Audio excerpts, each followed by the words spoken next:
Hello everyone, હું Mehul sir આપ સૌનું સ્વાગત કરું છું મારી ચેનલ ધ બ્રાઇટર્સમાં. તો આજના વિડીયોમાં આપણે ડિપ્લોમા સેમેસ્ટર 4ના subject energy efficiency and audit એના G2 એક્ઝામ માટેના મોસ્ટ આઈએમપી ક્વેશ્ચન જોઈશું. વચ્ચે કદાચ એકાદ સબ્જેક્ટના આઈએમપી નો વિડીયો અપલોડ કરવાનો રહી ગયો હશે. થોડો બિઝી શિડ્યુલ છે, ઓફલાઈન ક્લાસીસમાં બી એટલા ટાઈમ આપવા પડે છે, એક્ઝામનો ટાઈમ છે એટલે. બાકી જેટલા બી વિષયના આપણે આઈએમપી ક્વેશ્ચન અપલોડ કરેલા હતા મોસ્ટલી 90%નું પેપર એમાંથી જ આવેલું હતું. જો ખરેખર એવું હોય તો જરા કોમેન્ટ સેક્શનમાં બતાવજો. આજના વિડીયોની અંદર બી એવા જ ક્વેશ્ચન હું લઈને આવ્યો છું કે એક્ઝામમાં 90% એમાંથી જ પૂછાશે. સબ્જેક્ટ ભલે નવો છે, એક બે સબ્જેક્ટ એવા હતા કે જે ફર્સ્ટ ટાઈમ G2 એક્ઝામમાં હતા, તે છતાં પણ આપણા આઈએમપી એટલા જ કામે લાગેલા છે. તો પછી આ સબ્જેક્ટમાં બી એ રીતે જ ક્વેશ્ચન તૈયાર કરેલા છે. તો સૌથી પહેલાં જોઈએ ચેપ્ટર વાઇઝ જ લખેલા છે અહીંયા ક્વેશ્ચન. તો ફર્સ્ટ ક્વેશ્ચન છે આપણો એ પહેલા ચેપ્ટરમાંથી છે, જે છે need of energy audit. Okay, તો એનર્જી ઓડિટની જરૂરિયાત શું છે એ છે ક્વેશ્ચન આપણો. 3 કે 4 માર્ક્સની અંદર પૂછાઈ શકે. પોઈન્ટ વાઇઝ જ આન્સર લખવાનો છે કે ઓડિટ કરવાથી કયા કયા ફાયદા થાય, મતલબ એનર્જી કન્ઝર્વેશન માટે બી ફાયદા થતા હોય છે, પ્લસ આપણી જે ઇન્ડસ્ટ્રી હોય એના માટે બી એટલા જ ફાયદા હોય છે એના. સેકન્ડ નંબરનો ક્વેશ્ચન છે એક એક્ઝામમાં 100% પૂછાશે, જે ક્વેશ્ચન છે preliminary, targeted and detail audit.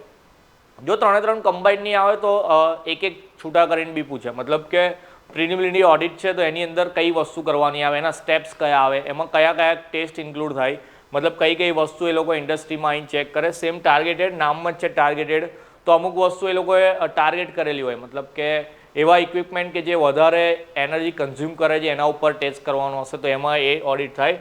અને ડિટેલ ઓડિટની અંદર બધી જ વસ્તુ, મતલબ આપણા પાસ્ટના જેટલા બી એનર્જીના રેકોર્ડ હોય, મતલબ કેટલું લાઇટ બિલ્સ આવે છે, આપણું કયા કયા ઇક્વિપમેન્ટ છે, કેટલા સ્ટાર રેટિંગના છે, કેટલી એનર્જી કન્ઝ્યુમ કરે છે, એ બધી વસ્તુ આવે.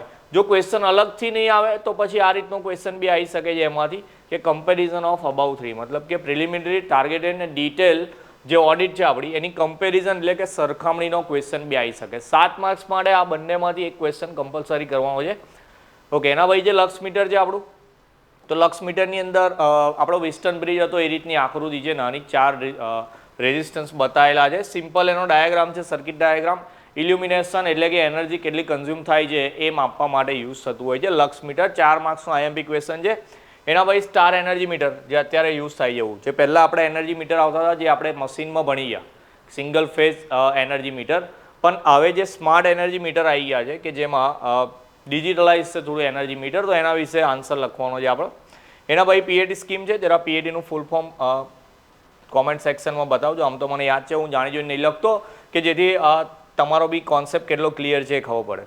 તો આ 1 થી લઈને 6 ક્વેશ્ચન હતા. આઈ થિંક એ પહેલા ચેપ્ટરના છે જેનું વેટેજ 12 થી 14 માર્ક્સનું છે. તો આટલા ક્વેશ્ચન ઇનફ રહેશે એના માટે. સેકન્ડ ચેપ્ટરમાંથી first question about type of labelling, એટલે કે લેબલિંગના પ્રકાર. એના પછી નેક્સ્ટ ક્વેશ્ચનમાં બી એવું લખ્યું છે કે સ્ટાર લેવલ 1 to 5. ઓકે, તો આપણે ઇક્વિપમેન્ટ લેવા જઈએ તો 3 સ્ટાર કે 5 સ્ટાર વસ્તુ લાવતા હોય છે, પણ ટોટલ વાત કરીએ તો 1 સ્ટારથી લઈને 5 સ્ટાર સુધીના ઇલેક્ટ્રોનિક ગેજેટ્સ મળતા હોય. તો 1 સ્ટારની અંદર મતલબ એવું હોય કે એની પ્રાઇસ ભલે લો રહેતી હોય પણ એમાં એનર્જી કન્ઝપ્શન વધારે થાય. એટલે મતલબ એવું કહું સાદી ભાષામાં કે 1 સ્ટારનું લાઇટ બિલ 5 સ્ટાર કરતાં થોડું વધારે આવે. જેમ જેમ સ્ટાર ઇન્ક્રીઝ થતા જાય એમ એનર્જી કન્ઝપ્શન ઓછું થતું જાય, એટલે એફિશિયન્સી બી વધે એવું કહી શકાય. આમ તો ખરેખર 5 સ્ટાર ઇક્વિપમેન્ટ લેવા જોઈએ, પણ આપણે 5 સ્ટારના ઓપ્શનમાં 3 સ્ટાર રેટિંગવાળા બી વાપરતા હોય છે ઇલેક્ટ્રોનિક ગેજેટ્સ, કારણ કે આપણે એટલો બધો યુઝ નહીં કરતા. પણ ઇન્ડસ્ટ્રીમાં કે જ્યાં 24/7 વર્ક થતું હોય તો એવી જગ્યાએ 5 સ્ટાર લેબલના યુઝ કરો તો મતલબ એનર્જી કન્ઝર્વેશન બી ઓછું થાય, પ્લસ લાઇટ બિલ બી ઓછું આવશે આપણું. ઓકે, ચલો. એના પછી 9th નંબરનો ક્વેશ્ચન છે difference between Windows AC and split AC. Okay, પહેલાના ટાઈમમાં જે એસી આવતા હતા વિન્ડો એસી, કે જેને વિન્ડો પર ઇન્સ્ટોલ કરતા હતા, અને અત્યારના જે એસી છે આપણા સ્પ્લિટ એસી, એ બંને વચ્ચેનો ડિફરન્સ. હવે આ ડિફરન્સની અંદર ChatGPT વાળો આન્સર નહીં લખવાનો. આ બંને વચ્ચેનો જે ડિફરન્સ છે એ આપણે સ્ટાર લેવલ પ્રમાણે બતાવવાનો. ઓકે, કે બંનેના સ્ટાર રેટિંગ કયા છે એ રીતે. ઓકે, ChatGPTમાં બી કરતા હોય તમે એ બંનેનો ડિફરન્સ, પણ એવું લખજો કે અકોર્ડિંગ ટુ સ્ટાર લેવલ. તો સ્ટાર લેવલ પ્રમાણે બંનેની આપણે કમ્પેરિઝન કરવાની. ઓકે, ચલો. એના પછી જોઈએ નેક્સ્ટ. તો 10મા નંબરનો ક્વેશ્ચન છે આપણો variable frequency drive compressor. Okay, ચલો. એસીની વાત ચાલતી હતી તો કમ્પ્રેસરની વાત છે અહીંયા બી. તો વેરિયેબલ ફ્રીક્વન્સી નામમાં જ છે વેરિયેબલ ફ્રીક્વન્સી, એટલે એવું ડ્રાઈવર છે કે જેમાં ફ્રીક્વન્સી આપણે ચેન્જ કરી શકીએ છીએ. 11થમાં છે super efficient air conditioner. Okay, એટલે સુપર કાર્યક્ષમ એસી એટલે સુપર એફિશિયન્ટનો મતલબ એવો જ હશે અહીંયા કેવું કોમ્પ્રેસર યુઝ કરેલું હશે આપણે કે જેથી એનર્જી કન્ઝપ્શન ઓછું થશે, એફિશિયન્સી એની વધારે આવશે. ઓકે, 12th નંબરનો ક્વેશ્ચન છે causes of low power factor. Actually આ જવાબ તો તમને આવડતો બી હશે. ઓછું પાવર ફેક્ટરના કારણો આપણે આગળ મશીનમાં ભણી ગયા છે કે એસીએફમાં આવતું હતું.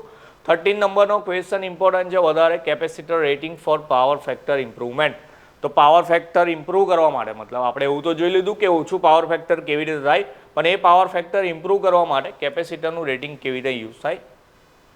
14નો ફિક્સ ક્વેશ્ચન પૂછાઈ ગયો છે એક્ઝામમાં, centralise individual and group compensation.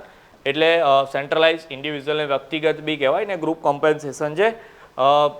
Second ચેપ્ટરની અંદર જ છે આઈ થિંક, પણ આ ચેપ્ટરનો એકદમ મોસ્ટ આઈએમપી ક્વેશ્ચન છે. એટલે ફર્સ્ટ ચેપ્ટરમાં કયો ઇમ્પોર્ટન્ટ છે 7 માર્ક્સમાં, એવી રીતે આ ચેપ્ટરમાં આ બે ક્વેશ્ચન 7 માર્ક માટે ઇમ્પોર્ટન્ટ છે. 15માં જે આપણું એનર્જી એફિશિયન્ટ ડિસ્ટ્રીબ્યુશન ટ્રાન્સફોર્મર અને 16માં જે એનર્જી એફિશિયન્ટ મોટર. ઓકે, ચાલો તો ટ્રાન્સફોર્મર ને મોટરમાં એનર્જી એફિશિયન્ટ કયા આવે, મતલબ કે એના પોઈન્ટ્સ કયા, એનું મહત્વ કયું, એની અંદર કયા કયા ઓબ્જેક્ટિવ્સ હોય, એ બધી વસ્તુ લખવાની. ક્વેશ્ચનમાં ખાલી એટલું જ આવશે એક્સપ્લેન એનર્જી એફિશિયન્ટ મોટર. એમાં કોઈ મેન્શન નહીં કરેલું હોય કે આપણે ઓબ્જેક્ટિવ લખવાના છે, એડવાન્ટેજ લખવાના છે, પણ આપણે બધી વસ્તુ તૈયાર કરીશું. પહેલાં તો એનર્જી એફિશિયન્ટ શું છે એ એક્સપ્લેન કરીશું, એના ઓબ્જેક્ટિવ કે મોટર યુઝ કરવાથી કયા કયા હેતુ હોય અને એના ફાયદા કયા છે, એ બધી વસ્તુ બંનેમાં કરવાની.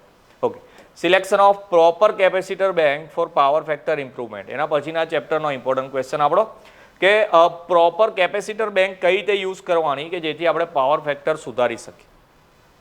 ઓકે, 18માં જે working of LED light emitting diode છે આપણો, એનું વર્કિંગ લખવાનું છે, પણ તમે એમાં એનો સિમ્બોલ બી કરી શકો છો, પ્લસ એનો સર્કિટ ડાયાગ્રામ બી ડ્રો કરીશું અને એલઈડીના ફાયદા અને ઉપયોગો બી એમાં લખી લઈશું. ઓકે, ચલો નેક્સ્ટ જોઈએ. ઓકે, 25 જ ક્વેશ્ચન છે અહીંયા મોસ્ટ આઈએમપીની અંદર. તો 19માં આપણો ક્વેશ્ચન છે એડવાન્ટેજીસ ઓફ ઇલેક્ટ્રોનિક બેલાસ્ટ. હવે ઇલેક્ટ્રોનિક બેલાસ્ટનું કમ્પેરિઝન કરવાની છે આપણે મેગ્નેટિક બેલાસ્ટ જોડે. ઓકે, બુકમાં એવી રીતે આપેલું હશે કે મેગ્નેટિક બેલાસ્ટ પર ઇલેક્ટ્રોનિક બેલાસ્ટના એડવાન્ટેજીસ એટલે કે એના ફાયદા કયા છે એ લખવાના છે. પછી જે કન્ડિશન્સ ફોર લાઇટિંગ ડિઝાઇન, તો લાઇટિંગની ડિઝાઇન કરતા હોય એની શરતો કઈ કઈ.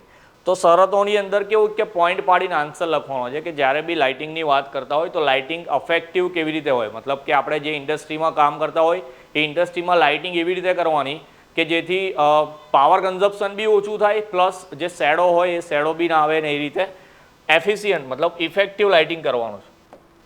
ઓકે, ઇફેક્ટિવ લાઇટિંગ કરવાનું છે. જેવી રીતે તમે યુટ્યુબ પર અલગ અલગ ચેનલ પર મતલબ આપણી જ ચેનલ પર તમે જૂના વિડીયો દેખતા હશો તો પછી એમાં લાઇટિંગને અત્યારની લાઇટિંગમાં બહુ તમને ડિફરન્ટ લાગતો હશે, તો એ લાઇટિંગ કેવી રીતે કરવાની હોય એનો જ ક્વેશ્ચન છે આપણો. એના પછી 21માં જે ડિમાન્ડ સાઇટ મેનેજમેન્ટ એટલે કે ડીએસએમ, એમાં બી એના ઓબ્જેક્ટિવ એટલે કે એના હેતુઓ, ડીએસએમ કયું કયું કામ કરે છે, એ કઈ મતલબ એમની પ્રોપર્ટીઝ કઈ કઈ હોય છે એ બધી વસ્તુ મેન્શન કરવાની છે. ઓકે, ચલો એના પછીના 4 ક્વેશ્ચન છે લાસ્ટ ચેપ્ટરમાંથી આપણા ટેરિફ ફોર એલટીએમડી, ઓકે, અને ટેરિફ ફોર એલટીપી. ઓકે, ચલો આ બેના બી જરા કોમેન્ટ સેક્શનમાં એના ફૂલ ફોર્મ બતાવજો. અગેન મને યાદ છે પણ હું જાણી જોઈને નહીં બોલતો વિડીયોની અંદર. તો એલટીએમડી ને એલટીપી શું છે એ બંને વસ્તુ બતાવવાની છે, સેમ બંને માટેના ટેરિફ. તો ટેરિફની વાત કરીએ તો ટેરિફનો મતલબ એવો હોય જેમ કે આપણે ઘરે લાઇટ બિલ આવતું હોય તો એ લાઇટ બિલમાં 1 યુનિટનો કેટલો ચાર્જ થાય, પહેલાં 50 યુનિટના કેટલા ચાર્જ હોય, પછીના 50 માટે કેટલો ચાર્જ હોય, તો એ બધી વસ્તુ જે ચાર્જ ગણે એને ટેરિફ કહેવાય. ઓકે, તો એ ટેરિફ બે અલગ અલગ વસ્તુ માટે. અને સેમ 24માં બી એવું છે tariff for LT and HT electric vehicle charging station.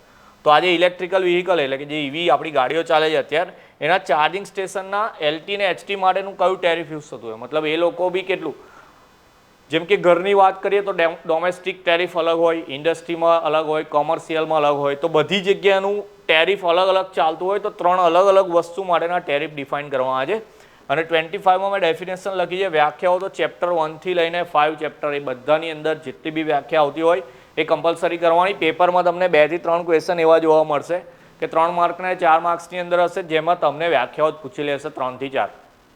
તો જે બી ચેપ્ટરમાં જે વ્યાખ્યા હોય એને ઇગ્નોર ના કરતા વ્યાખ્યાઓ કમ્પલસરી કરવાની છે. હું નામ દોઈને નહીં આપતો, પણ જેટલા ચેપ્ટરમાં ડેફિનેશન હોય એ બધી આપણે તૈયાર કરવાની. ઓકે, તો આ વિડીયોની અંદર આપણે એનર્જી એફિશિયન્સીને ઓડિટના મેઇન મોસ્ટ ઇમ્પોર્ટન્ટ ક્વેશ્ચન જોયા. હજુ ટાઈમ છે, મતલબ જે પેપર 28 લેવાનું હતું હવે 1 તારીખથી લેવાનું છે, તો 3-4 દિવસની ગેપ છે. 25 જ ક્વેશ્ચન છે, તો આઈ હોપ બધાના તૈયાર થઈ હશે.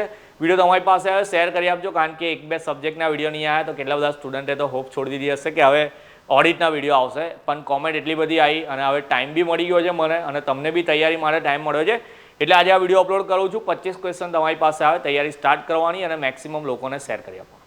તો મળ્યા નેક્સ્ટ વિડીયોમાં. ત્યાં સુધી એક્ઝામ માટે બધાને ઓલ ધ બેસ્ટ. જય હિન્દ, જય ભારત.